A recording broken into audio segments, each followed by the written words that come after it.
mulai ya. Bismillahirrahmanirrahim. Alhamdulillahilladzi arsala rasulahu bil huda wa dinil haq liyuzhirahu ala dini kullihi wa kafa billahi syahidah. Asyhadu an la ilaha illallah wahdahu la syarikalah wa asyhadu anna Muhammadan abduhu wa rasuluhu alladzi la nabiyya ba'dah amma ba'du.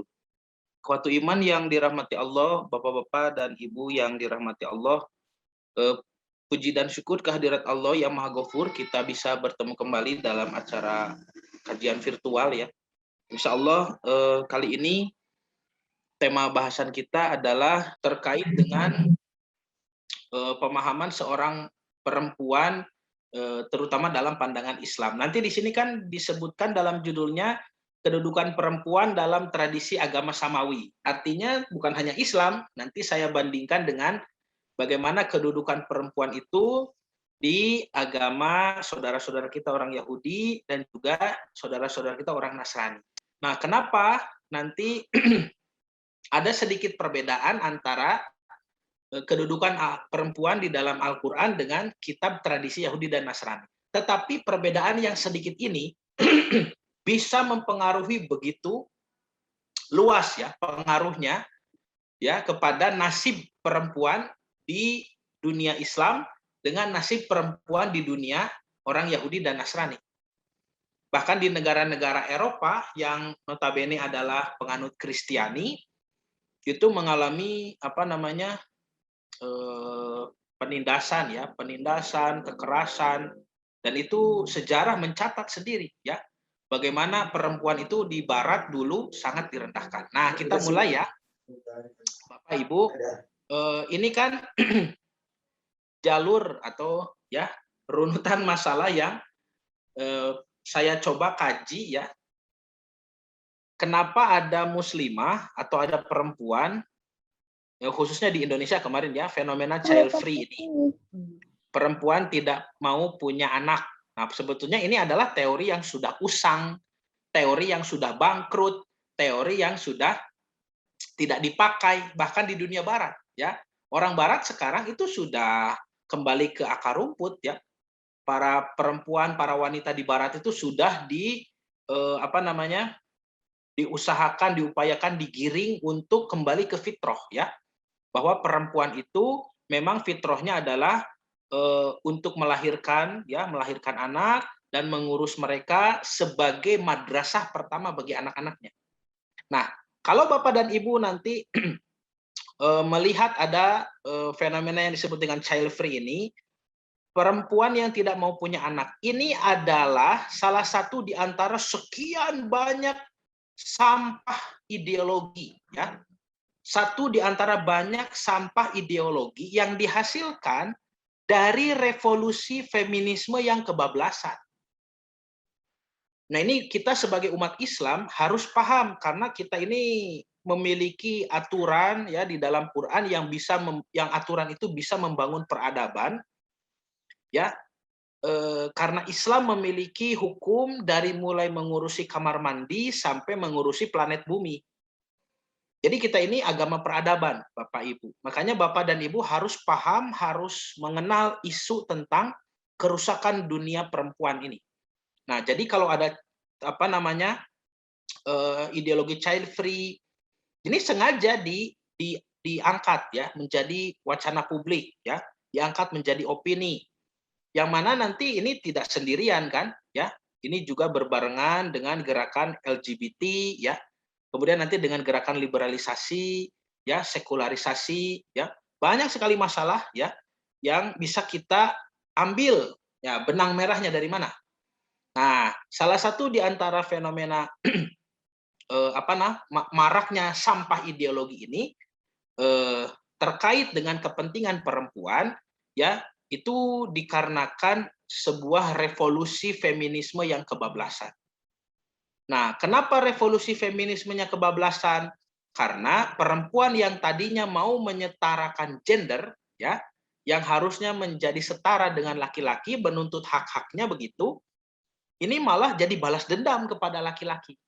Ya.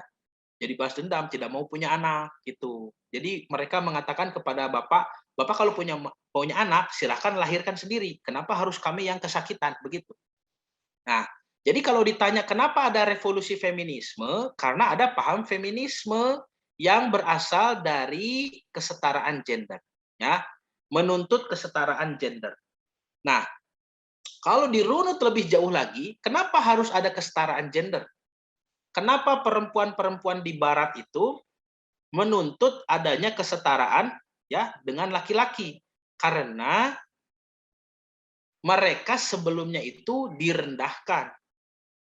Jadi tidak mungkin kalau mereka tidak direndahkan, mereka tidak mungkin menuntut kesetaraan. Artinya kalau mereka menuntut kesetaraan itu sebelumnya direndahkan. Bahkan kasus-kasus merendahkan perempuan itu sampai pada pelecehan seksual, sampai pada penghinaan, sampai pada penyiksaan, bahkan sampai pada pembunuhan dan pembantaian. Ya, nanti ada yang dikenal dengan vandalisme. Ya, vandalisme ini kekerasan. Ya, kekerasan yang merusak keindahan, ya, yang merusak seni, merusak bahkan juga merusak dunia perempuan. Ini vandalisme. Nah, kenapa perempuan di barat itu ditindas, dirusak, direndahkan ya? Dan ini kita runut lagi ke belakang, semakin mundur. Ya ini seperti apa ya? Review saja dulu ya. Nanti saya jelaskan lebih detail. Kenapa perempuan di barat itu dijadikan sasaran kezoliman, dijadikan sasaran kekerasan, bahkan dijadikan objek pembunuhan, ya? Nah, karena pandangan merendahkan perempuan itu ya yang disebut dengan misogini. Nah, misogini ini dari bahasa Latin ya, miso itu artinya rendah, gini atau gini itu artinya perempuan. Ini sudah mengakar kuat, mengakar hebat, bahkan tidak hanya di Eropa ya, misogini itu juga ada di Jazirah Arab. Nah, ada di Jazirah Arab. Dari mana? Nanti sumbernya itu ada dua. Apakah ada yang bersumber dari mitos ya atau ada yang bersumber dari kitab suci. Nah, misalkan seperti di Jazirah Arab nanti kebanyakan juga dicampuri dengan mitos seperti di Afrika ya, di benua Afrika itu apa namanya? Memandang rendah perempuan itu juga dibumbui dengan mitos sama dengan di dunia apa di timur ya, di dunia timur di Asia misalkan di kebudayaan Melayu, kemudian juga di Persia Raya ya, di Cina itu banyak mitos-mitos yang beredar. Di Eropa juga sebetulnya ada. Tetapi di Eropa itu lebih kuat pengaruh daripada kitab suci.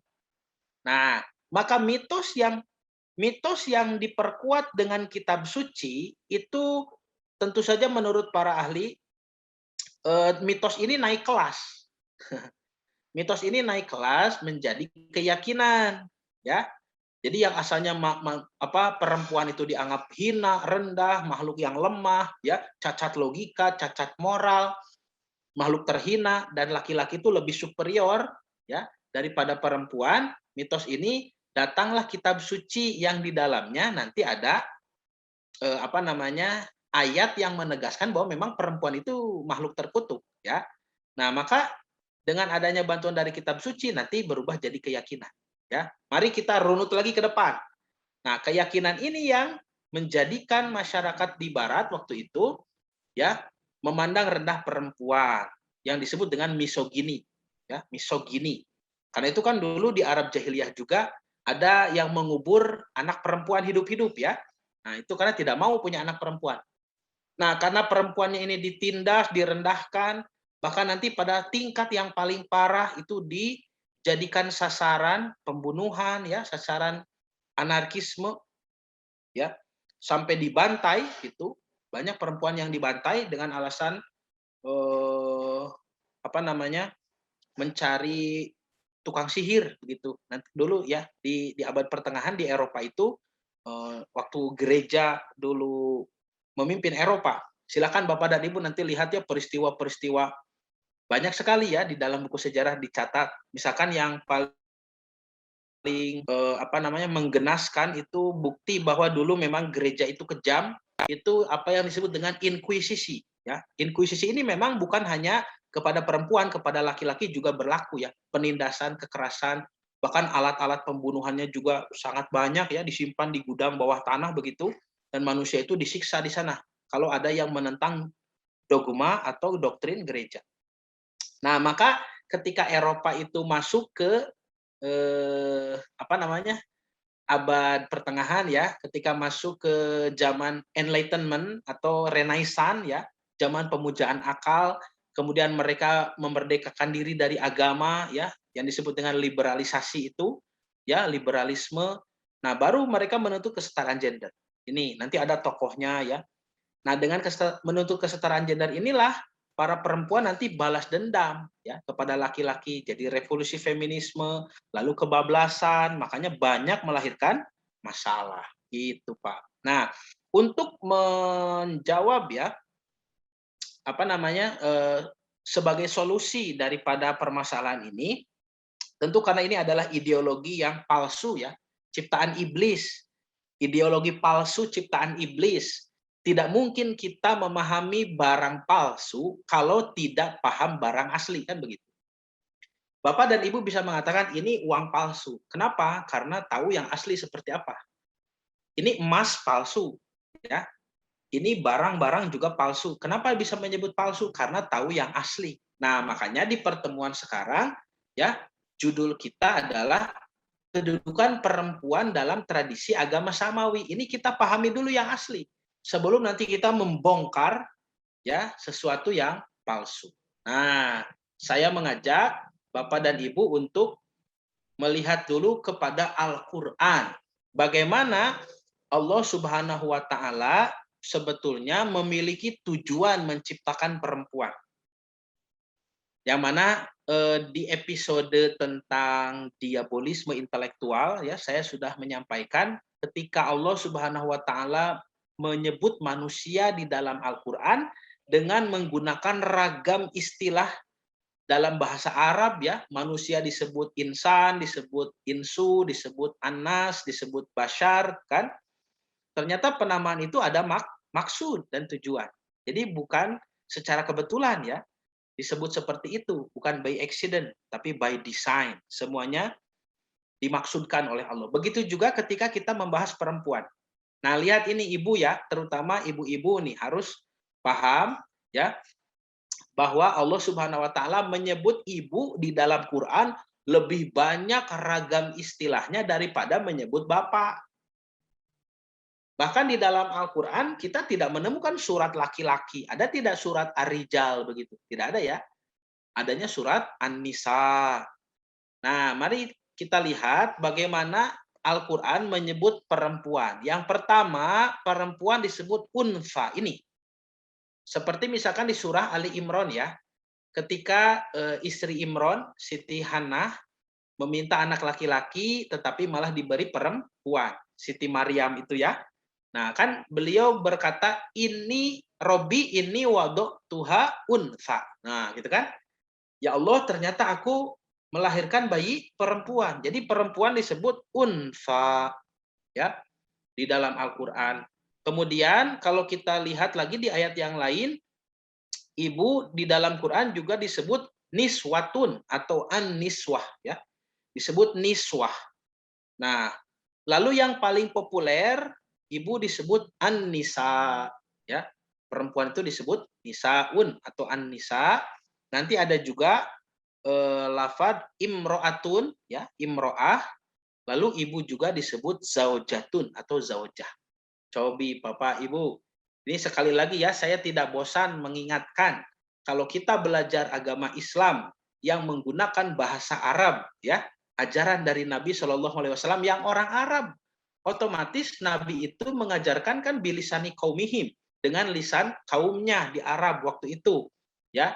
Maka bahasa Quran itu, bahasa ajaran Islam itu bahasa Arab. Bagaimana bisa kita paham agama kita sendiri kalau kita tidak belajar bahasa Arab? Ya. Nah, nanti banyak cara untuk memudahkan Bapak dan Ibu belajar bahasa Arab seperti santri-santri di Ibnu Hajar di pesantren kami di sini. Sudah banyak ibu-ibu, bapak-bapak yang usianya di atas 50 tapi masih semangat belajar. Dan saya lihat hasilnya ibu-ibu itu 2 tahun saja ya, itu bisa menguasai bahasa Arab. Maksudnya bisa membaca Arab gundul begitu Pak ya. Jadi kami mengajarkan bahasa Arab di sini ditekankan untuk memahami agama Islam, bukan untuk ngobrol, ya.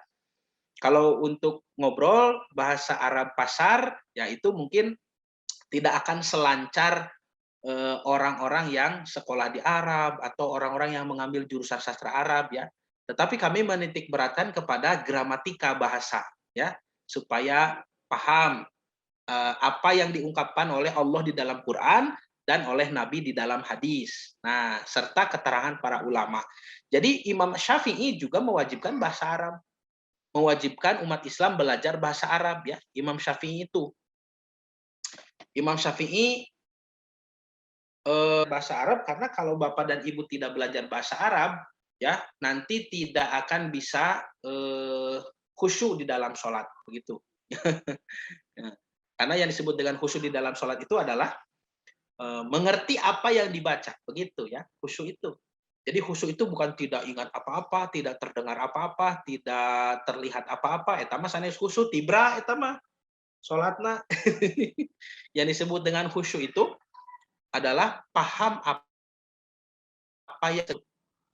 Nah, eh, ini kan ragam istilah ya perempuan. Jadi tidak mungkin terwadahi oleh padanan kata yang sama di dalam bahasa Indonesia. Jadi ada unsa, ada niswah, ada nisa, ada imro'ah, ada zaujah, ya. Ya, ada zaujah. Nah, maka eh, semua ragam istilah yang Allah sebutkan ini memiliki makna, ya. Dan menurut para ulama ahli bahasa, ya, misalkan kalau unsa, ini kita jelaskan satu persatu ya. Kalau ibu disebut unsa itu sedang disoroti perihal perbedaan jenis kelamin. Jadi membedakan laki-laki dan perempuan. Kalau dalam manusia, kalau di dalam hewan, mohon maaf, itu jantan dan betina. Ya, itu bahasanya unsa, dilihat jenis kelamin. Nah, kalau disebut niswah dan nisa, ya, ini dua ini ya, nisa dan niswah, nisa. Niswah itu disebut bentuk jamak kilah.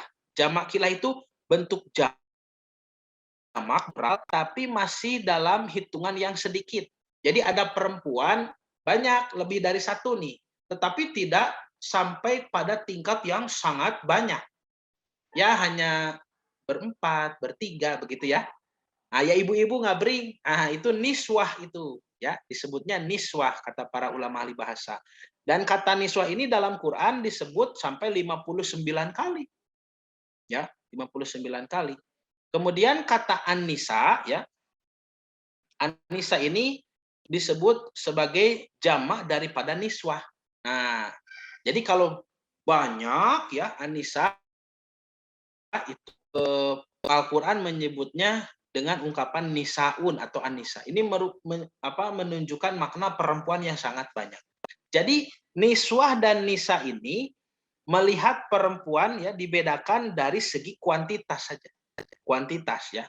Nah, sedangkan imro'ah dan zaujah, ini imro'ah yang menggunakan tak marbutoh, tak yang ditutup, atau tak mabsutoh, tak yang dibuka seperti perahu, ya. Nah, ini sama saja maknanya ya dengan apa namanya disebutkan dengan bandingannya adalah lafadz zaujah, baik itu bentuk mufrad ya, zauj atau zaujah ya. Kemudian dan juga bentuk jamaknya ya, itu membedakan perempuan secara kualitas. Nah, ini ada keterangan selanjutnya ya. Saya sudah tuliskan. Nah, ini. Jadi kata niswa jamak kilah, yaitu kata yang digunakan untuk menunjuk jumlah perempuan yang sedikit. Sedangkan kata nisaun itu bentuk jamak dari kata niswah, yaitu kata yang digunakan merujuk pada makna jumlah perempuan yang banyak. Gampil ya. Ini perempuan dilihat dari segi kuantitas. Sedangkan imro'ah dan zaujah ini yang lebih menarik ya. Kata zauj atau zaujah ya di dalam Al-Qur'an, oh ini mohon maaf dalam kurungnya salah ya. Ini belum diedit, mohon maaf. Zaujnya masih tulisan niswah ya. Kata zaujah itu digunakan untuk perempuan yang memiliki keserasian dan kecocokan dengan pasangannya dilihat dari aspek dini, agama atau jiwa, ya. Atau juga nanti ada yang berpendapat dilihat dari segi jinsiah, ya, fisik, ya, ya, seksualitas, kemudian juga nasliyah, keturunannya. Nah, tetapi yang paling penting adalah aspek diniyah dan nafsiyah. Jadi aspek kualitas agama dan kualitas jiwanya, ya. Jadi kalau bapak soleh, ibu solehah, maka Al-Quran menyebut ibu perempuan ini dengan istilah zauj atau zaujah, gitu ya, pasangan, ya, pasangan. Sebagai contoh penggunaan kata zauj, ya, untuk ibunda Hawa alaihissalam. Ibunda Hawa alaihissalam itu disebut pasangan Nabi Adam alaihissalam, ya. Itu nanti oh ini salah ya. Sebentar ya, ini banyak apa namanya? Banyak yang belum diedit. Nah, ini mohon maaf. Ini harusnya surah An-Nisa ayat pertama, ya. Jadi kalau bapak dan ibu itu soleh, ya, maka ibu disebutnya zaujah, begitu di dalam Quran. Nah, tetapi jika terdapat ketidaksesuaian antara pasangan itu pada salah satu di antara aspek-aspek tadi, jadi ada tidak cocok, ya, ibunya tidak solehah misalkan, atau sebaliknya bapaknya yang tidak soleh, maka perempuannya itu oleh Quran disebut dengan istilah imro'atun, ya, imro'atun. Al-Quran menyebut istri Nabi Nuh alaihissalam dan Nabi Lut, ya, istrinya Nabi Lut alaihissalam dengan ungkapan imro'atun, ya, imro'atun. Karena istrinya Nabi Nuh itu ditakdirkan oleh Allah menjadi orang yang tenggelam, ya, di banjir. Kemudian juga istrinya Nabi Lut ditakdirkan, ya, karena tidak mau taat kepada suami, dia menjadi orang yang tertimpa hujan batu di Sadum, ya, di kaum Sadum. Maka Al-Quran menyebut istri Nabi Nuh dan Nabi Lut dengan istilah. Lalu ada juga istrinya Fir'aun. Ini kebalikannya. Kalau istri Nabi Nuh dan Nabi Lut itu mereka yang durhaka, ya. Kalau istrinya Fir'aun, dia yang soleh, suaminya yang durhaka. Ya, Fir'aunnya yang durhaka, tapi istrinya solehah. Itu juga disebut imro'atun. Atau dua-duanya durhaka, seperti Abu Lahab dan istrinya. Ya, lihat di dalam surat Al-Lahab, ya, disebut wamro'atuhu hammalatal atau, ya, dan istrinya pembawa kayu bakar. Nah, ini contoh misalkan penyebutan istri Nabi Nuh dan Nabi Lut di surah At-Tahrim ayat 10 disebut a'udzubillahi minasyaitonirrajim daraballahu ladina kafaru imro'ata nuhin wamro'ata lutin. Nah, jadi disebut imro'atun, ya, dua-duanya. Kenapa? Karena tidak sama kualitas kesolehannya dengan suami, gitu, ya. Jadi kedua perempuan ini oleh Quran disebut dengan lafadz imro'atun. Bagi kita yang paham bahasa Arab, itu kita bisa lihat maksud Allah menulis ini. Oh, berarti ini perempuan seperti apa sudah terlihat, ya. Nah, lalu di ayat 11-nya masih surah At-Tahrim, ya. Ini disandingkan oleh Allah ayatnya. Wa daraballahu masalan lilladina amanu, dan Allah menjadikan perumpamaan bagi orang yang beriman imro'ata Fir'aun. Ya, istrinya Fir'aun tuh. Idh qalat rabbi benili indaka baitan fil jannah. Ketika dia berdoa, ya Allah, bangunkan untukku sebuah rumah di surga, ya, di sisimu di surga. Wa najjini min fir'auna wa amalihi, dan selamatkan aku dari Fir'aun dan perbuatannya. Tuh, ini doa ilehah tetapi memiliki suami yang durhaka. Wa najjini minal qaumi zolimin, dan selamatkanlah aku dari kaum yang zolim. Jadi Fir'aun dengan istrinya tidak sejodoh. Nabi Nuh dan Nabi Lut tidak sejodoh, ya. Karena disebut dengan jodoh itu apa? Yang disebut dengan jodoh itu bukan menikah, ya. Menikah itu hanya penghalalan. Yang disebut dengan konsep jodoh di dalam Islam adalah kesamaan kualitas jiwa. Jadi Bapak memilih istri bisa siapa saja. Bisa Bapak memilih jodoh Bapak, bisa Bapak memilih bukan jodoh Bapak, bisa. Tetapi bagi orang yang serius dalam membina rumah tangga, dalam menikah ya, kita semua kan serius Pak ya sebagai seorang muslim untuk menikah, pasti kita mencari perempuan yang jodoh kita kan. Bapak misalkan ahli pengajian ya, orangnya jujur, taat beribadah, tidak akan tertarik dengan perempuan tukang maksiat karena tidak sejodoh. Lihat dalilnya ada di surah An-Nur ya. Yang soleh ya, orang musyrik untuk perempuan yang musyrik kan begitu ya. Nah, jadi yang disebut dengan jodoh itu kesamaan kualitas jiwa. Maka bagi siapa saja yang ingin dinikahkan, ingin dianggap jodoh ya oleh Allah, juga dianggap cocok, maka harus sama-sama meningkatkan kualitas jiwa kan begitu. Misalkan Bapak tertarik kepada perempuan dulu Kak Ibu, ibunya solehah tapi Bapak minder, maka satu-satunya cara supaya kita bisa berikhtiar mendapatkan istri yang solehah, kita memperbaiki kesolehan kita kan begitu. Begitu juga dengan ibu. Dulu ibu misalkan melihat bapak sangat soleh, lalu ibu suka ya, ibu cinta kepada bapak tetapi minder, maka satu-satunya cara yang bisa dilakukan adalah meningkatkan kesolehahan ibu. Maka Allah nanti yang akan mempertemukan ya, karena cocok jodoh ya. Jadi yang disebut dengan jodoh itu bukan kalau menikah jodoh, kalau tidak jadi menikah bukan jodohnya, nah, bukan begitu ya. Menikah itu hanya penghalang. Nanti kalau menikah itu disebut jodoh, bagaimana orang yang bercerai? Itu satu ya, bagaimana orang yang bercerai? Sering dikatakan kalau ada orang yang bercerai, jodoh nawe dugi kadinya. Kalau disebut jodoh na dugi kadinya, jodohnya hanya sampai di situ, berarti kan takdir. Kalau cerai dianggap takdir, kenapa Allah benci perceraian? Takdir itu kan ketetapan Allah, ya setelah usaha maksimal. Kalau kita misalkan ditakdirkan bercerai, lalu kenapa Allah benci itu? Satu-satunya di dalam Islam perkara, tapi Allah benci adalah perceraian. Ya, jadi bukan Allah yang menceraikan, itu pilihan bapak dan ibu. Ya, kita yang berikhtiar, kita yang memilih. Nanti perceraian juga ada yang hukumnya sunnah, ada yang hukumnya wajib. Ya, ada macam-macam dalam ilmu fikih itu perceraian. Misalkan kalau bapak menikahi perempuan ternyata saudara sesusu, itu wajib bercerai, ya. Wajib bercerai.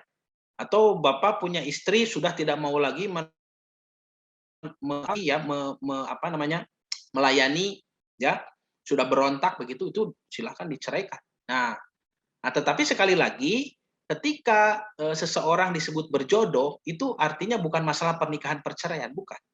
Ya. Jadi jodoh kita itu banyak, ya. Orang yang selevel dengan jiwa kita, ya. Tadi agamanya, kualitas jiwanya. Maka kita pilih satu. Lalu dihalalkan dengan menikah. Nah, lalu Al-Qur'an membatasi. Kalau ada laki-laki yang tidak cukup satu, jangan lebih dari 4 begitu. Jadi Quran bukan menyuruh kita untuk menikahi 4, bukan begitu. Tapi Quran itu membatasi. Kalau nanti ada laki-laki yang cukup satu, ya sudah, ya, fankihu wahidah, ya, nikahilah satu saja. Tetapi bagi laki-laki yang tidak cukup satu, dengan berbagai macam alasan, ya, dengan berbagai macam penyebab, gitu, maka jangan lebih dari 4. Jadi Al-Quran itu membatasi, Ibu, bukan memerintah. Membatasi, jangan lebih dari 4. Karena kalau tidak dibatasi, Bapak ini bisa 40, bisa 400, Bu. Kalau tidak percaya nanti tanya sama Bapak ya. Jadi Al-Quran itu ya menganjurkan kita menikahi satu, kalau bagi yang tidak cukup silahkan menikah sampai 4, jangan lebih. Karena kalau tidak dibatasi, lihat di dalam Bible. Tokoh-tokoh raja zaman dahulu, tokoh-tokoh terkenal zaman dahulu itu istrinya ratusan, ya. Istrinya ratusan. Ya begitu laki-laki itu. Nah, makanya yang disebut dengan jodoh itu begitu. Jadi nanti kalau misalkan ada yang punya istri 4, kalau jodoh itu menikah, yang mana jodohnya? Tina opat, tino opat jodohna teh mana? Nah, kan bingung ya. Jadi yang disebut dengan jodoh itu bukan menikah atau bercerai. Yang disebut dengan jodoh itu kesamaan kualitas jiwa, kesamaan kualitas jiwanya, kualitas agamanya. Itu jodoh. Jadi bisa tidak Bapak menikahi perempuan yang bukan jodohnya? Bisa. Salah pilih begitu. Ibu bisa tidak menikahi laki-laki yang bukan jodoh ibu? Bisa. Ya, dihalalkan dengan pernikahan tapi teu sajodoh. Nah, maka awet rajet rumah tanggana. Atau ada tidak yang berjodoh tapi tidak menikah? Banyak. Jodoh bapak, jodoh ibu di luar sana banyak. Ya, tapi tidak kita pilih. Yang kita pilih adalah yang satu ini, ya. Dan sudah diminta penghalalannya kepada Allah, maka penghalalan itulah menikah, disebutnya nikah. Nah, contohnya ini, Siti Asiyah itu wanita solihah, menikah dengan Fir'aun. Sama juga tadi Nabi Lut dan Nabi Nuh, itu mereka tidak berjodoh, ya. Karena itu Al-Quran menyebutnya dengan istilah imro'atun, gitu. Nanti kalau berjodoh disebutnya zaujah, ya, zauj. Nah, ini juga istri-istri mulia yang disebut dalam hadis, ya. Ini sebagai pembuktian saja bahwa istri Fir'aun itu solihah. Kata Nabi, kamala minar, lelaki yang sempurna dari laki-laki yang sempurna itu banyak. Walam yakmul minan nisa'i goiru Maryam binti Imran. Tapi tidak banyak ya perempuan yang sempurna. Contohnya misalkan satu kata Nabi Maryam, Siti Maryam binti Imran. Dua, Asiyah imro'ati Fir'aun. Tuh ya, ini Siti Asiyah yang tadi disebut di surat At-Tahrim ayat 11. Istrinya Fir'aun. Wa inna fadla Aisyah, lalu disebut Aisyah. Yang Siti Aisyah ini keutamaannya ala nisa'i atas semua perempuan kafadli sarid ala sairi to'am. Seperti keutamaan sarid, nama makanan, nama jenis masakan, ala sairi to'am, atas semua jenis makanan. Jadi dulu di zaman Nabi ya makanan paling mewah itu namanya ini as-sarid. Ketika di searching as-sarid itu mirip apa ya? Mirip semur, mirip rendang begitu Bu, ya, daging kambing ya yang diolah seperti semur, seperti rendang begitu. Jadi makanan mewah. Nah, kata Nabi, Siti Aisyah dibanding wanita lain seperti makanan mewah itu dibanding makanan lain. Nah, di dalam riwayat lain ada tambahan disebut dan Fatimah. Nah, jadi di dalam hadis itu ada 4 ya wanita solehah yang dipuji oleh Nabi. Satu Maryam, Siti Maryam alaihissalam, ibunda Nabi Isa al-Masih alaihissalam. Ya, kemudian Asiyah, Siti Asiyah istrinya Fir'aun, lalu juga ada Siti Aisyah istri Rasulullah dan juga Fatimah putri Rasulullah SAW. Ya. Nah, mari kita lihat sekarang contoh penggunaan zauj dalam perempuan nih, menunjuk perempuan. Ini harus diingat ya, kita bandingkan kisah penciptaan Adam dan Siti Hawa di surah An-Nisa ini dengan penciptaan Adam dan Hawa di dalam kitab suci umat Yahudi dan Nasrani, ya. Nah, ini kan Allah berfirman, ya ayyuhalladzi maaf Bismillahirrahmanirrahim. Ya ayuhan nasu taqu rabbakumul ladzi khalaqakum min nafsin wahidah. Wahai manusia, bertakwalah, takutlah kepada Rabbakum ya, Tuhan yang mengurusimu, yang mengayomi. Alladzi khalaqakum min nafsin wahidah, yang menciptakan kamu dari jiwa yang satu. Nah, ini ada orang yang salah pengertian ya, biasanya orang liberal ini yang sengaja mau mempelintir makna Quran. Katanya di sini jiwa yang satu itu kenapa pakai tamar butoh? Ini menunjukkan perempuan. Jadi katanya kita diciptakan dari perempuan dulu. Jadi bukan Adam dulu tapi Hawa dulu. Itu ada penafsirannya yang begitu ya, keliru itu.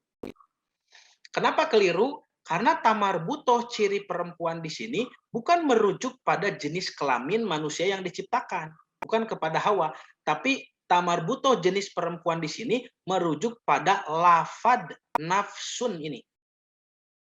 Jadi di dalam bahasa Arab kata benda itu ya punya jenis kelamin. Ya. dalam bahasa Arab itu. Jadi tidak hanya manusia dan hewan, makhluk hidup, tidak. Kata benda kelamin kalau di dalam bahasa Arab ya, misalkan pintu, jendela, itu ada ketika menggunakan kata ganti untuk perempuan, untuk laki-laki itu dibedakan. Bumi dengan langit gitu ya, gunung, laut, itu ada jenis kelaminnya. Nah, maka jiwa manusia, nafsun, ini dianggap sebagai kata yang berjenis feminim ya dalam gramatika bahasa Arab. Kalau dalam bahasa Indonesia kan tidak ada ya. Dalam bahasa Indonesia benda-benda tidak dianggap punya punya gender begitu. Ya, kalau dalam bahasa Arab ada. Nah, ini kalau orang yang tidak paham pasti tertipu ya. Jadi yang dimaksud dengan nafsin wahidah, jiwa yang satu, lalu di sini pakai ciri perempuan, itu kembali kepada lafaz nafas ya. Maksudnya adalah Nabi Adam alaihissalam. Nah, komin ha di sini juga tuh hanya hak perempuan. Karena kalau laki-laki minhu ya. Nah, mereka mengatakan tuh kan dan diciptakan darinya dari perempuan itu maksudnya dari Hawa. Bukan. Hak di sini juga kembali kepada lafaz nafas ya. Nafsun gitu. Wa khalaqa minha zaujaha ya dan juga dijadikan dari jiwa itu zaujaha, pasangannya. Nah, inilah Siti Hawa, Ibunda Hawa alaihissalam ya. Maka dengan menggunakan lafaz zaujun di sini ya untuk lafaz nafas berarti orang yang disebut dengan nafas di sini adalah Adam dan yang disebut dengan zauj di sini adalah Siti Hawa alaihissalam. Mereka keduanya adalah pasangan yang cocok. Sama-sama soleh. Yang satu suaminya soleh, yang satu lagi istrinya solehah. Disebut zauj oleh Quran. Itu ya, itu harus diingat.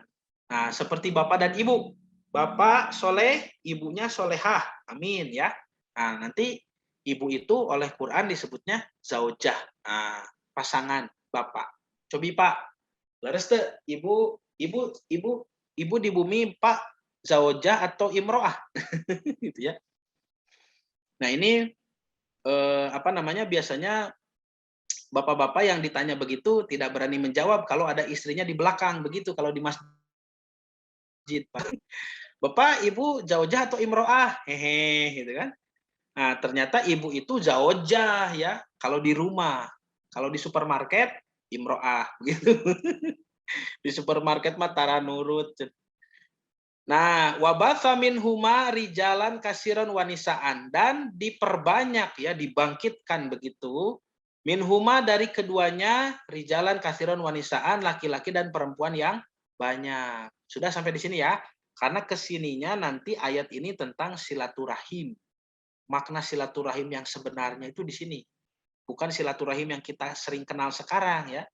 Nah, itu penjelasan yang lain ya, yang berbeda. Nanti nah, maka setelah membuktikan bahwa Siti Hawa alaihissalam adalah perempuan yang solehah. Ini penting ya, harus diingat oleh Bapak dan Ibu. Di pembahasan kita kali ini, Al-Quran menegaskan bahwa Siti Hawa alaihissalam adalah wanita solehah. Dengan menggunakan lafaz zauj tadi ya, pasangan Nabi Adam. Artinya bukan makhluk terkutuk. Nah, lalu kita juga bisa menemukan di ayat yang lain tentang kemuliaan kaum Hawa ya, kemuliaan perempuan. Kenapa ibu menjadi mulia? Lihat, sampai putra-putri ibu diperintah oleh Allah Subhanahu wa taala untuk berbakti kepada ibu. Nah, lihat, wawasoinal insana biwalidayhi. Dan kami perintahkan ya, waso di sini kepada manusia untuk berbuat baik pada ibu bapaknya. Lalu disebutkan jasa ibu di sini. Hamalathu ummuhu. Ibunya yang sudah mengandung. Wahnan ala wahnin. Dengan kesusahan yang bertambah-tambah berlipat-lipat. Fisoluhu sampai disusui lalu disapi. Fi amaini maksimal 2 tahun ya. Apa yang Allah perintahkan? Anis kurli, harus beribadah, bersyukur ya. Syukur itu ibadah secara paripurna. Menggunakan semua nikmat, semua rizki dari Allah untuk menyembah Allah itu syukur. wali daika, dan juga harus bersyukur kepada kedua orang tua. Ya, kewajiban sebagai anak memenuhi hak, ya, hak yang menjadi orang tua, gitu kan? Ya, wali daika, kita juga harus menempatkan orang tua dengan posisi yang benar. Ilayyal masir, kepadanya lah ya kamu kembali. Nanti ini bab birrul walidain. Itu sulit, Pak. Bab birrul walidain itu bukan hanya berbuat baik kepada orang tua, ya, disamakan dengan memberi kepada tetangga, kepada fakir miskin, bukan begitu. Ya, misalkan bapak dan ibu sudah mapan hidupnya, lalu berbuat baik kepada orang tua, ginung bapak teh diberean we gitu hungkul. Itu bukan birrul walidain, itu sedekah biasa. Birrul walidain itu bagaimana kita menempatkan orang tua di tempat yang semestinya, di tempat kehormatannya. Nasihatnya didengar, ya, keinginannya dikabulkan, permintaannya diperhatikan, ya. Kemudian kita tidak pernah membantah, tidak juga mengecewakan mereka. Itu birrul walidain. Jadi tidak cukup dengan hanya dipasihanan unggal bulan misalkan kebutuhan anak, eta mah sanes birrul walidain. Eta mah sodakoh we gitunya. Birrul walidain itu lebih dari itu. Nah, jadi dengan ayat ini, kembali ya ke pembahasan, dengan ayat ini kita menjadi tahu kenapa Allah Subhanahu wa taala memuliakan ibu dan memerintahkan anak berbakti kepada ibunya, karena disebut nih hamalathu ummu. Ini poin pentingnya, bahwa ibu mengandung itu kemuliaan. Tolong dicatat, ini yang kedua. Jadi yang pertama tadi yang mohon dicatat itu, Siti Hawa adalah pribadi yang solehah, ibunda kita, ya, ibunda Hawa alaihassalam, ya, itu perempuan yang solehah. Lalu disebutkan di ayat tadi kan di surat An-Nisa ayat pertama, ini sekarang surah Luqman ayat 14. Ibu mengandung dan melahirkan sampai menyusui itu kemuliaan. Nah, itu juga tolong dicatat. Ini pandangan Al-Quran. Dan nanti kita bandingkan dengan pandangan di kitab suci yang lain, bukan bahwa Siti Hawa makhluk terkutuk dan perempuan mengandung dan melahirkan itu adalah kutukan. Ya, lihat. Jadi harus diingat ya, bahwa Siti Hawa adalah perempuan soleha dan ibu mengandung melahirkan sampai menyusui itu kemuliaan. Nah, ada juga ini di surah Al-Ahqaf ya, ayat ke-15, samalah isinya tentang perintah Allah kepada manusia yang harus berbuat baik ya, karena hamalathu umuhu di sini disebut ya, susah payah begitu, tidak suka dengan kesusahan itu sebetulnya perempuan itu ya, sangat menderita mengandung melahirkan. Nah, sampai nanti ketika anaknya itu sudah disapih lalu berumur di sini berapa? 30 tahun ya. 30 tahun sudah dewasa, sudah balik, sudah menjadi manusia yang berguna bagi agama dan masyarakat. Ya, dia berdoa untuk menyempurnakan ya nikmat, kesolehan, ya bersyukur kepada Allah dan kepada. Nah, mari kita lihat. Jadi inilah konsep zauj di dalam Islam. Laki-laki dan perempuan ya itu disebut zauj, pasangan, sepadan. Jadi tidak ada mana yang superior, mana yang inferior, tidak ada. Mana yang lebih hebat, mana yang direndahkan, tidak ada begitu ya. Jadi konsep az-zauj itu berpasangan. Pasangan itu sama-sama saling melengkapi, sama-sama saling membantu, sama-sama saling menopang, sama-sama saling mengayomi, ya. Bapak dan ibu adalah dua makhluk yang berbeda, ya. Yang mana ketika bersanding, maka Allah Subhanahu wa taala menjadikan satu makhluk atau satu pasangan makhluk yang sempurna. Bapak diberikan kelebihan oleh Allah, kekuatan akal, pelindung, ya, kekuatan untuk melindungi, kekuatan untuk mengayomi, ya. Kemudian ada insting untuk memenuhi kebutuhan, ya, kebutuhan yang dicintai, kebutuhan ibu. Kemudian Bapak punya kelebihan di fisik, ya, dengan fisik pada kekerasan begitu, ya. Kemudian Bapak juga menyukai sesuatu yang proporsional, tidak baperan, ya, tidak bercondong kepada ini condong, tidak, bisa fokus, bisa sesuai dengan kaidah, bisa sesuai dengan hukum, ya, dalam mengatur aturan. Makanya yang harus jadi pemimpin itu laki-laki. Kenapa? Bukan artinya menghina perempuan, bukan. Tetapi karakternya cocok. Kalau ibu yang jadi pemimpin, ibu itu terlalu baik, nanti hukum itu longgar, ya. Sedangkan hukum butuh kebijakan yang harus proporsional dan harus si raja tega begitu. Tidak ada bisa dirayu, ya. Harus konsekuen. Kalau A ya B, kalau B ya C begitu ya. Kalau kalau begini ya begitu. Itu tegas. Itu sifat Bapak, itu naluri Bapak, itu gharizah Bapak, itu karunia yang Allah berikan kepada Bapak, maka kita laki-laki mulia di dalam dunia laki-laki dengan kelaki-lakiannya. Berbeda dengan ibu. Ibu adalah perempuan yang Allah anugerahkan kekuatan hati. Kalau Bapak tadi kekuatan akal, ya. Sebetulnya nanti ada apa namanya kelebihan, ya, atau yang disebut dengan kecerdasan. Laki-laki dan perempuan sama sebetulnya. Laki-laki cerdas, laki-laki pintar dibandingkan dengan perempuan yang cerdas juga pintar, ini laki-laki lebih di dalam akal. Makanya kita banyak menemukan tokoh ulama itu kan laki-laki, ya. Ulama itu laki-laki. Karena perempuan itu tidak akan sekencang itu berpikirnya, ya. Tetapi perempuan itu nanti lebih dominan di kekuatan mental, di kekuatan hati, ya. Kuat hatinya, mentalnya. Lihat Siti Hajar yang ditinggalkan di lembah Tandus dengan seorang yang masih kecil, ya. Itu kan luar biasa perjuangannya. Kalau Bapak jangankan membawa bayi di tempat kosong seperti itu, Bapak di piwara ngasuh budak 1 jam saja moal kuat. Nya, nyameureun aya nu kiat sajamannya banyak. Tapi kan lami-lami teuing mah kesel urang teh nya. Ngurus budak adalah teuing jujuk ka mamah gitu kan.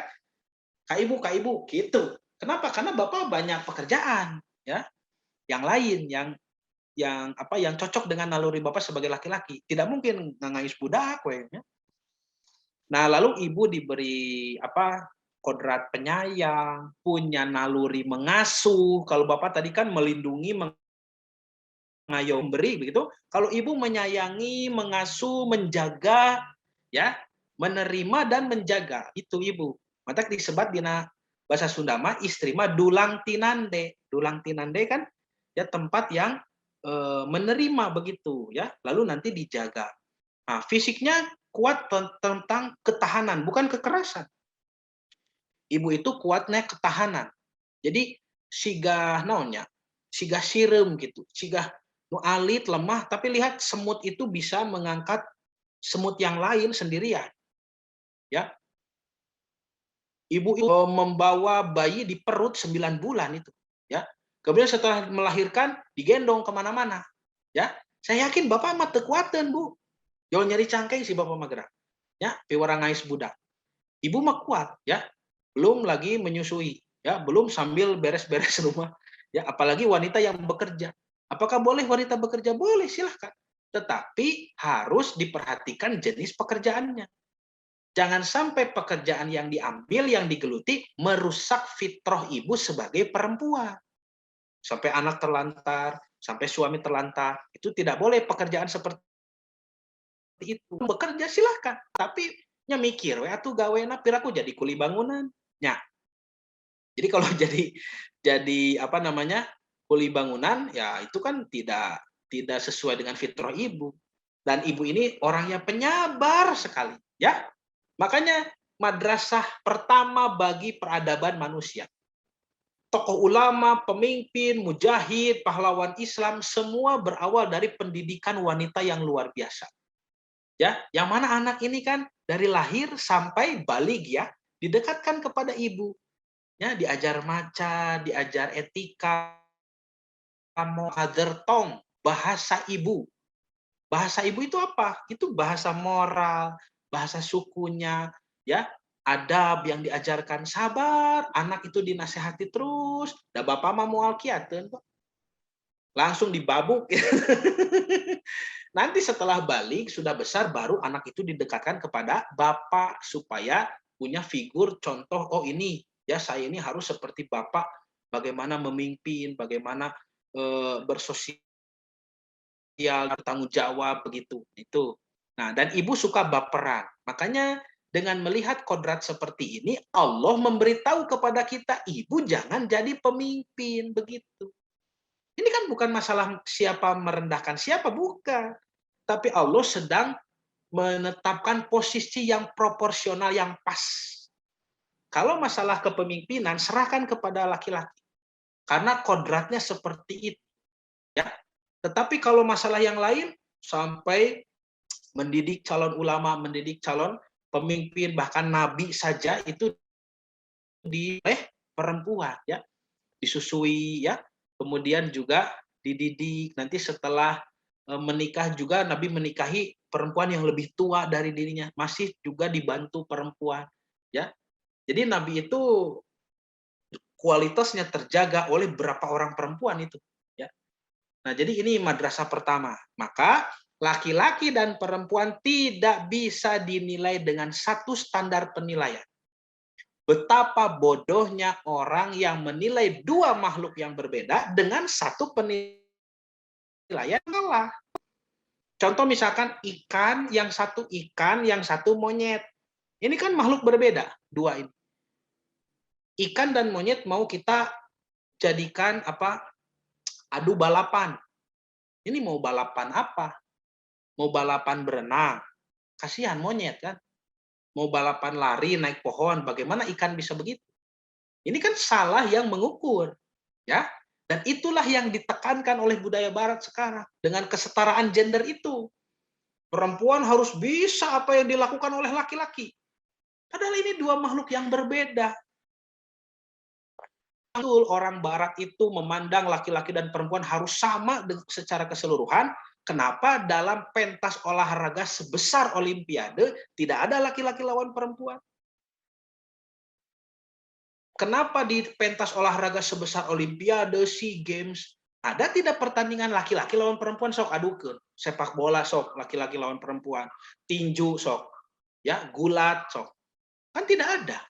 Berarti secara tidak langsung orang barat itu juga mengaku keadaan antara laki-laki dan perempuan. Ya tinggal di dina Olimpiade aya teu lalaki lawan istri. Paling banter aya ganda campuran, ya. Dina pemain bulu tangkis itu ganda campuran, bukan laki-laki lawan perempuan, itu laki-laki lawan laki-laki pakai asisten masing-masing perempuan begitu. Ini yang langsung one on one, laki-laki lawan perempuan ada tidak? Tidak ada. Artinya mereka pun memiliki ideologi itu ambigu, ya, tidak ajeg gitu. Di satu sisi menyuarakan kesetaraan, yang lain kita bisa lihat mereka pun mengakui adanya perbedaan daripada gender itu, ya. Nah, bahkan perbedaan antara dua makhluk yang berbeda ini, ya, ini juga ucapan Bapak Fisika Dunia, Albert Einstein. Lihat, ini kan bisa kita pakai untuk memahami perbedaan antara laki-laki dan perempuan. Kata Einstein, everybody is a genius, ya. Setiap orang itu jenius. Bapak punya kejeniusan, ibu punya kejeniusan. Tetapi, ya, jika kamu judge, menilai a fish, seekor ikan, dengan kemampuannya untuk memanjat pohon. Kan? Ya. Ini kan ucapan yang hebat, ya, luar biasa tuh.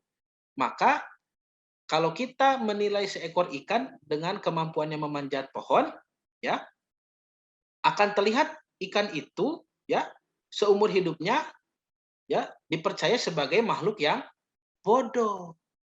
Apa yang ingin ditekan Albert Einstein? Manusia memiliki kejeniusan masing-masing. Dan kejeniusan itu yang harus ditemukan.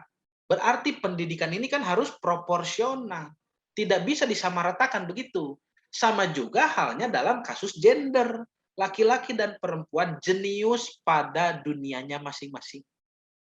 Yang mana kejeniusan ini karunia dari Allah, ya, nikmat-nikmat yang sudah diberikan kepada kita sebagai laki-laki dan perempuan menjadikan kita bisa mulia di dunia masih kita laki-laki dunia laki-laki, perempuan mulia di dunia perempuan, dan ketika berinteraksi kita saling menguatkan, kita saling melengkapi, kita saling mengayomi, kita saling berbagi, bukan untuk saling berkompetisi. Saya ulang ya, ketika laki-laki dan perempuan itu bersanding, maka itulah konsep az-zawj di dalam Quran. Artinya, laki-laki dan perempuan ini harus bekerja sama, saling melengkapi, saling menutupi kekurangan, ya, saling menghebatkan masing-masing. Bukan untuk bersaing, bukan berarti. Kenapa harus ditanding-tandingkan begitu? Kesetaraan gender, ya. Nah, nanti Bapak dan Ibu yang tertarik dengan wacana kebebasan wanita di dalam Islam, ya, khusus dalam Islam, karena kan dari mulai pertemuan sekarang kajian ini ke depan terus ini kan dibahas ideologi yang ngaco-nya, ya, ideologi ngaco. Nah, jadi ideologi yang benar tentang perempuan dan laki-laki itu hanya sampai di sini saja. Nanti kalau Bapak dan Ibu lebih seperti apa sih kedudukan perempuan itu lebih komplitnya, ya, lebih jelasnya, silahkan. Ini ada kitab yang ditulis oleh Ustadz Abdul Halim Abu Syukoh, ya. Beliau ini sudah wafat, ya, rahimahullah, wafat tahun 95. Ini kitabnya berjudul Tahrilul Mar'ah, ya. Tahrilul Mar'ah. Nah, sudah diterjemah dan diterjemah hanya ada di dalam bahasa Indonesia. Saya cari yang bahasa Inggrisnya belum ketemu, ya. Ya, belum ketemu. Jadi ini beliau adalah Profesor Dr. Ustadz Abdul Halim Abu Syukoh, ya, menulis itu kebebasan wanita. Ini jilid pertama, ya, sampai jilid ke-6. Silahkan dibeli. Silahkan Ibu Bapak beli, ya, di online shop sudah banyak. Ya, silahkan cek saja di internet. Nanti ini harganya sekitar 350 sampai 400.000, ya. 6 jilid, ya, satu set begitu. Silahkan itu. Ini bagus sekali ini kitab.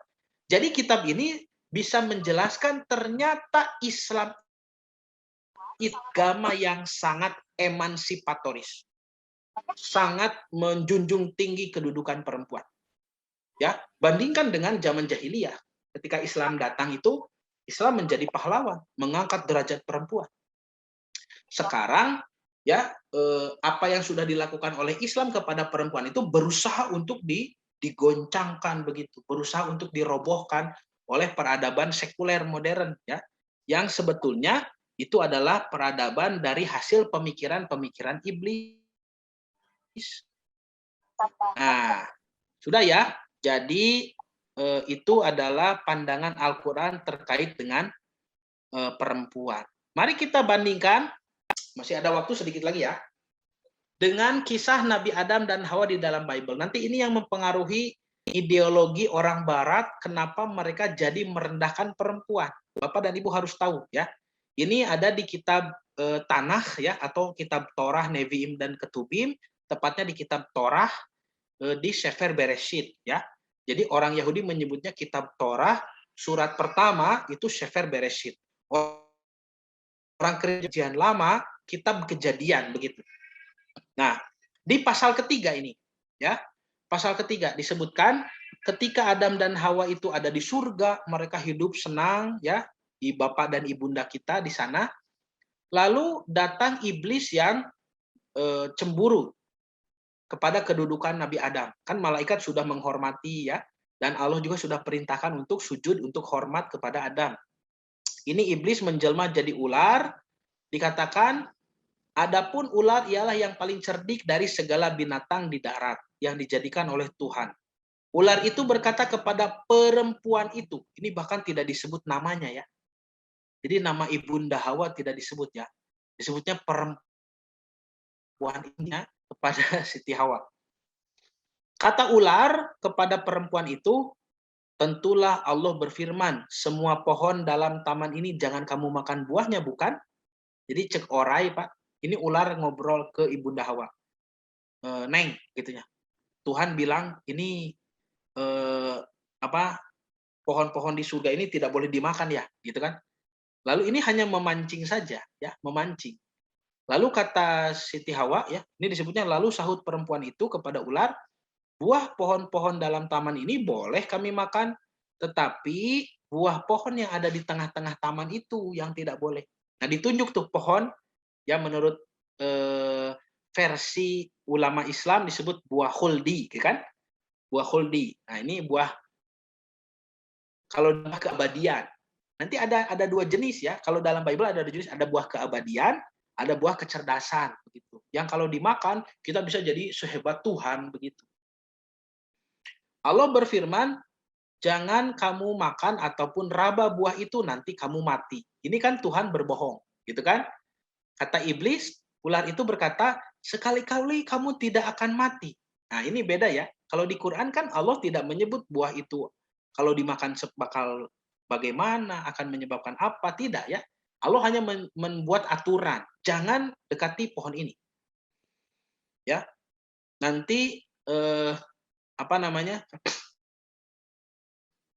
Dihukum, begitu. Dan ini nanti yang menyebabkan seorang profesor matematika itu namanya siapa ya? Lupa. Jeffrey Lang kalau tidak salah ya.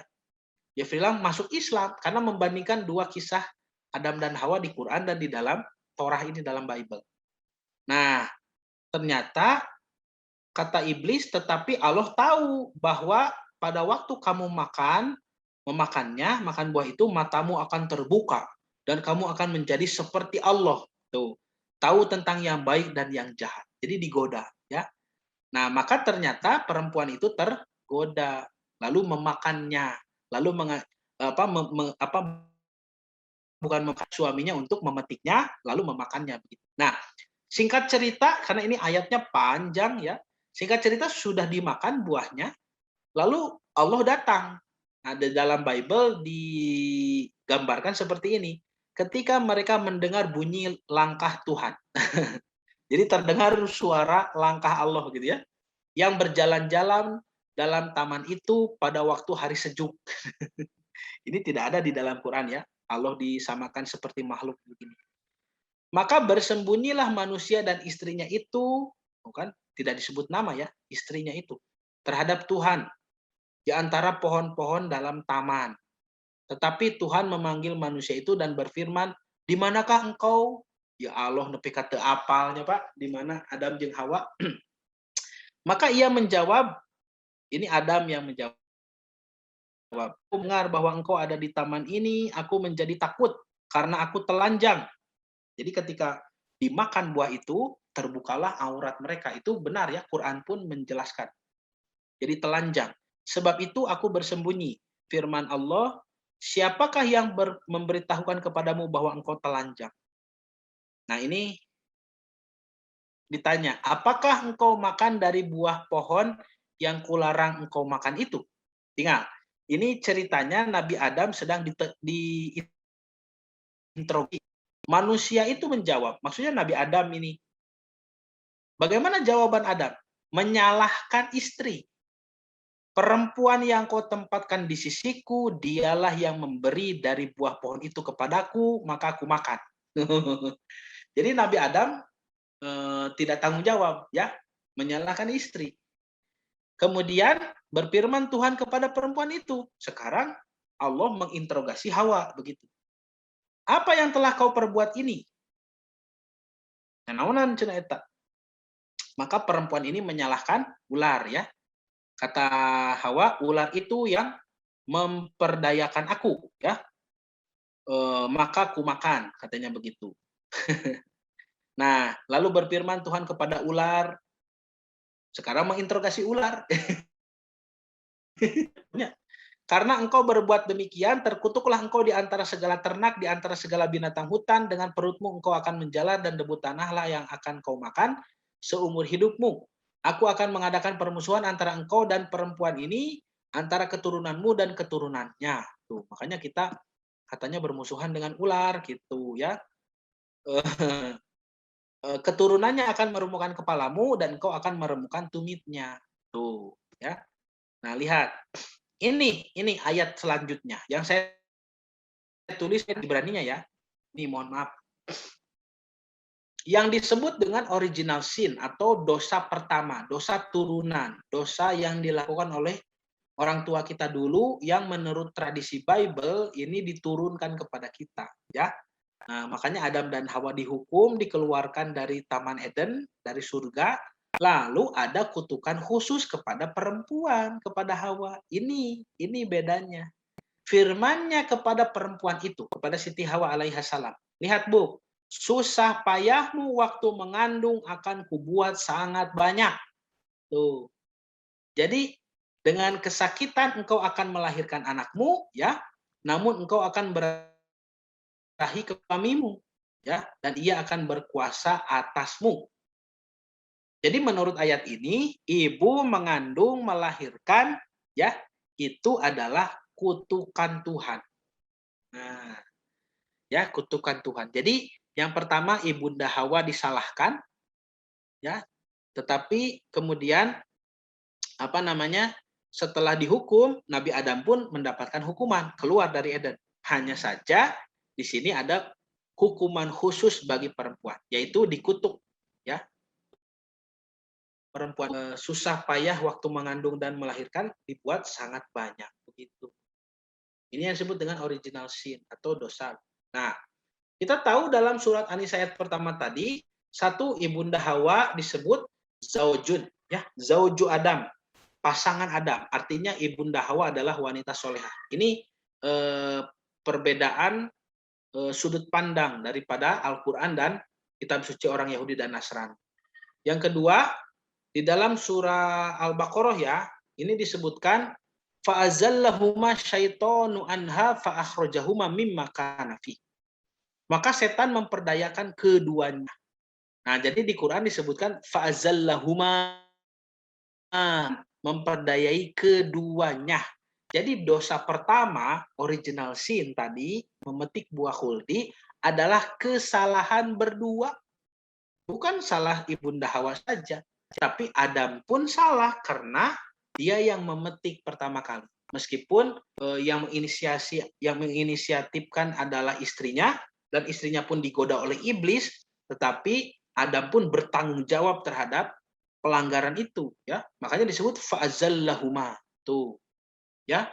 Makanya ketika dihukum disamakan hukumnya tuh. Ihbitu ba'dukum li ba'din aduun. Keluar dari surga ini Adam, Hawa, dan iblis itu menjadi musuh.